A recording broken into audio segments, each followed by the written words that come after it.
একাত্তরে আওয়ামী লীগ মুক্তিযুদ্ধে নেতৃত্ব দিয়েছে, ইতিহাস মুছে ফেলতে হবে। আওয়ামী লীগের নাম গন্ধ মুছে ফেলতে হবে।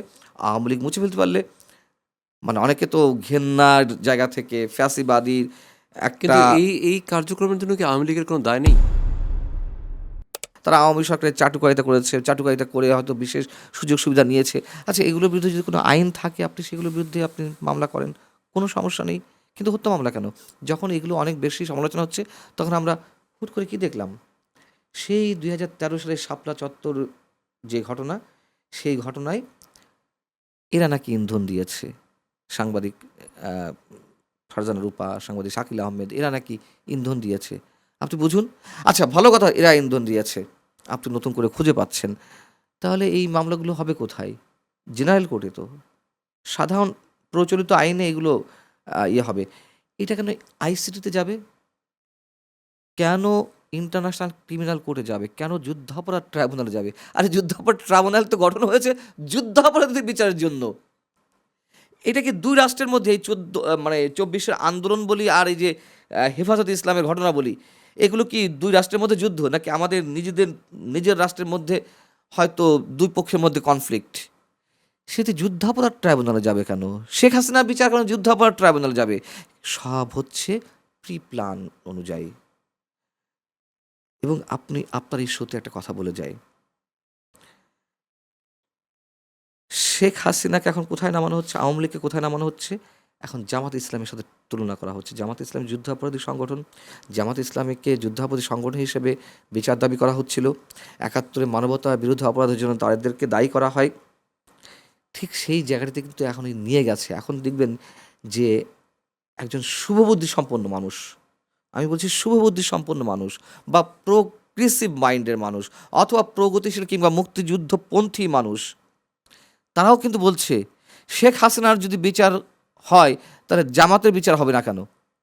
আপনি বুঝতে পারছেন যে মানসিকতা এখন কোথায় চলে গেছে? আমার কথা হচ্ছে, আমি জামাতের সঙ্গে কেন আওয়ামী লীগের তুলনা করব? আওয়ামী লীগে কেউ অপরাধ করলে তার বিচার হতেই পারে, অবশ্যই হবে, আমি সেটা চাই। শেখ হাসিনা যদি অপরাধ করে থাকেন তার বিচার আমি চাই, কিন্তু আমি জামাতের সঙ্গে কেন তুলনা দেব? এরা এটাই চেয়েছে। ৭১-এ আওয়ামী লীগ মুক্তিযুদ্ধে নেতৃত্ব দিয়েছে, ইতিহাস মুছে ফেলতে হবে। আওয়ামী লীগের নাম গন্ধ মুছে ফেলতে হবে। আওয়ামী লীগ মুছে ফেলতে পারলে অনেকে তো ঘেন্নার জায়গা থেকে ফ্যাসিবাদীর একটা কিন্তু এই কার্যক্রমের জন্য কি আওয়ামী লীগের কোনো দায় নেই? আমি আবারও বলছি, দায় আছে। তাদের যে নির্বাচনবিহীন সংস্কৃতি সেই যেটা সব ছিল। জায়গা থেকে হোক, কিন্তু আমি বলছি যুদ্ধাপরাধ ট্রাইব্যুনালে কেন? ওই যুদ্ধাপরাধ ট্রাইব্যুনালে রাজাকারদের ফাঁসি হয়েছে, ওই যুদ্ধাপরাধ ট্রাইব্যুনালে জামাতের নেতাদের ফাঁসি হয়েছে, বিচার হয়েছে, তার আলোকে ফাঁসির রায় কার্যকর হয়েছে।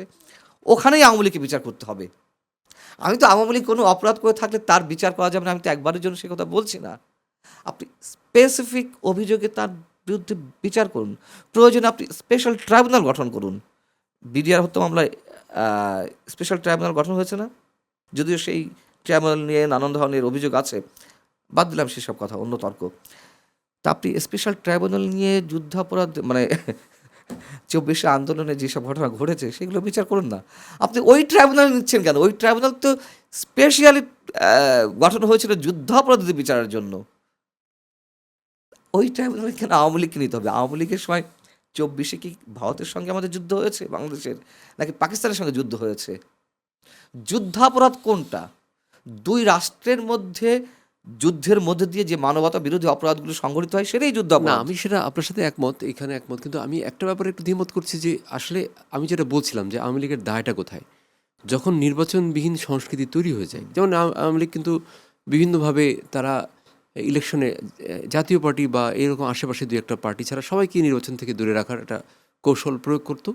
ইলেকশন তো আগেই সিলেকশন হয়ে যেত। সেই তো দায়িত্ব এই আছে। এই যে এই জায়গার জন্য কি হলো, এখন দেখা যাচ্ছে তাদের কি বাইরে রেখে নির্বাচন হচ্ছে। তা আমি যদি আরেকটু বাড়িয়ে বলি, আপনি যেটা বলতে চাইছেন আমি বুঝতে পেরেছি যে আওয়ামী লীগের এইসবের জন্য দায়ী কারা? অবশ্যই আওয়ামী লীগ দায়ী।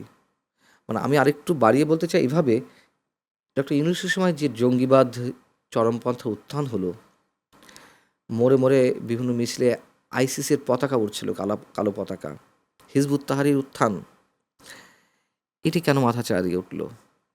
বিকজ আওয়ামী লীগ রাজনৈতিক শূন্যতা তৈরি করেছিল। হুম আওয়ামী লীগ বিএনপিকে মাঠে নামতে দেয়নি, জামাতকেও আমি জামাতের কথাও বলবো, যেহেতু জামাত তো আর আদালত কর্তৃক প্রমাণিত যুদ্ধাপরাধী সংগঠন না।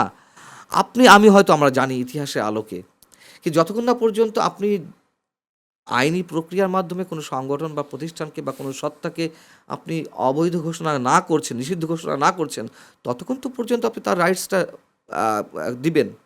জামাতকেও নামতে দেওয়া হয়নি। তখন কি হতো, দেখেছি গাছের পাতাও আওয়ামী লীগ বলে, গাছের ডালও আওয়ামী লীগ করে, আশেপাশে যারা আছে সবাই আওয়ামী লীগ করে, সবাই তাসবিহ হাতে নিয়ে হাই মুজিব, হাই মুজিব, হাই শেখ হাসিনা, হাই শেখ হাসিনা করতো। হ্যাঁ, প্রকারান্তরে কী হয়েছে? রাজনৈতিক শূন্যতা সৃষ্টি হয়েছে। এই রাজনৈতিক যে ভ্যাকিউম, এর মধ্য দিয়ে তো জঙ্গিবাদ চরমপন্থার উত্থান ঘটে। এটাই ঘটে, এটি রাষ্ট্রবিজ্ঞানের কথা। কিন্তু আরেকটা মজার জিনিস আমি এবং আবারও বলি, এর সাথে আরেকটু বলে নিই, আমি ভুলে যাব, এখনও যা চলছে, আওয়ামী লীগকে মাইনাস করে রাখা হয়েছে, কথিত একটা আইন তৈরি করা হয়েছে, জাতীয় পার্টিকে মাঠে নামতে দেওয়া হচ্ছে না, জাতীয় পার্টির উপরে মব তৈরি করা হচ্ছে, আওয়ামী লীগের অসংখ্য নেতাকর্মী কারাগারে, জেলে এখনও নেওয়া হচ্ছে, জয় বাংলা স্লোগান দেওয়া হচ্ছে না, মুক্তিযোদ্ধারা আক্রান্ত হচ্ছে, জয় বাংলা শব্দ উচ্চারণ করলে মুক্তিযোদ্ধাদেরকে লাঞ্ছিত করা হচ্ছে, করজোরে ক্ষমা চাইতে হচ্ছে। এই যে একটা শূন্যতা, আবার একটা ডক্টর ইউনূস কিন্তু আমাদের জন্য অপেক্ষা করছে। যদি মনে করা হয় এই সরকার এগুলো করে, এগুলোকে প্রশ্রয় দিয়ে স্মুথলি রান করবে, ভুল করা হচ্ছে। আওয়ামী পতনটা কিন্তু খুব সুখকর ছিল না। ডিপ স্টেটের খেলা এখনও চলছে, এবং ঘুরে ফিরে আমরা যদি অত গভীরেও না যাই, সহজ কথা, এখনও এখানে রাজনৈতিক শূন্যতা চলছে। রাজনীতি করছে, আপনি প্রথমে যে প্রশ্নটা করছিলেন, তাহলে কি লোক দেখানো, যে বিরোধিতা করা সংসদে জামাতে ইসলাম বা এনসিপির, মনে হচ্ছে বিরোধিতা করা। তাহলে আগে কারা রাজনীতি করেছে? আওয়ামী লীগ, জাসদ বা ওয়ার্কার্স পার্টি, এরকম কয়েকটা দল মিলে। এখনও এই যে বিএনপি, জামাত ইসলামী, এনসিপি, এরকম কিছু একটা দল, মানে মেজরিটি পর্সনকে সবসময় বাড়িয়ে রাখা হচ্ছে। আর রাজনৈতিক শূন্যতা তখনই সৃষ্টি হচ্ছে ডক্টর ইউনূস, এই ইউনূস হোক আর অন্য কোনো ইউনূস হোক, ওত পেতে আছে, খুব শীঘ্রই সেটা হতে পারে। আমার কথা হচ্ছে যে মানে একত্র থাকাটা, একতাটা, এটা খুব অনেক ইম্পর্টেন্ট। আওয়ামী লীগ আমলে ঠিক আছে, আওয়ামী লীগ তারা ক্ষমতায় ছিল, এখানে বিরোধী দল হিসাবে তো আমরা এটা সবাই জানি যে যদি আওয়ামী লীগের যদি 40% বা 30% লোক থাকে, বিএনপিরও 30% লোক আছে বা 40% লোক আছে, তাহলে তারা কিন্তু কাছাকাছি। এখন একটা দল, আমরা যদি আরেকটা দলকে একদম, আমরা দেখেছি দিনের পর দিন বিএনপি তাদের কার্যালয়ের মধ্যে আবদ্ধ, একটা মিছিল নিয়ে বেরোতে কার্যকর পারছে কেন, না। ধান খেতে পাট খেতে মশারিটা নিয়ে ঘুমিয়েছে। হ্যাঁ, তো এটা তো এই যে স্বৈরাচারী মনোভাবটা, স্বৈরাচারী ফ্যাসিস্ট যে কথাটা বলা হচ্ছে, এটা তো সেই মনোভাবেরই পরিচয়।